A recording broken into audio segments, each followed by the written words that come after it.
Searing pain awakened her, and Marcy sat straight up in bed only to see a rat jump off her bed and scurry away. She screamed as she saw a crimson stain spreading on the bottom of her sheet. "Caroline! Caroline!" Then she remembered her roommate had gone home for the Halloween weekend, leaving her alone in the dorm room.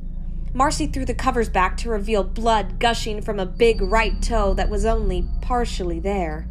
Terrified, she tied the sheet around what was left of her toe to try to stop the bleeding. She would need to get the top of her toe back from the rat so they could sew it back on in the hospital. She could reach the light from the bed, so she turned it on. Blinded for a moment, she started looking around for the rat, probably hiding under her bed. But how could she catch it? If she reached under there for it, it might bite off one of her fingers. She needed help. Her phone. Where was her phone? Think!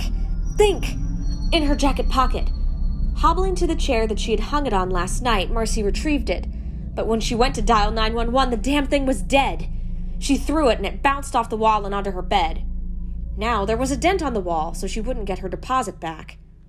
Looking down at her foot, she saw a pool of blood forming on the floor. Holy crap. Frantic, she glanced at the clock. 3:33. Nobody would be awake. Maybe she could make it down to the resident assistance room. Angela was supposed to be on call 24 hours a day. She rewrapped her toe with another part of the sheet that wasn't soaked in blood. Amazed that she didn't feel more pain, Marcy left her room, dragging the bloody sheet after her, leaving a red streak in her wake. As the door shut behind her, Marcy realized that she didn't have a key. Oh well, there was no turning back now. Of course, her room was the farthest one from the elevator, and the damn thing took forever.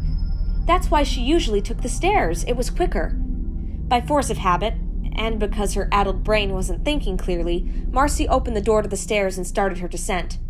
After walking down one flight, Marcy suddenly felt very dizzy and grasped the railing. She made it down 3 more flights before she passed out, tumbling down 2 more flights and cracking her head open. That's where the janitor found her the next day, covered with rats that were feasting on her lifeless body. It was then that the university finally decided there really was a rodent problem in Founders Hall and called an exterminator.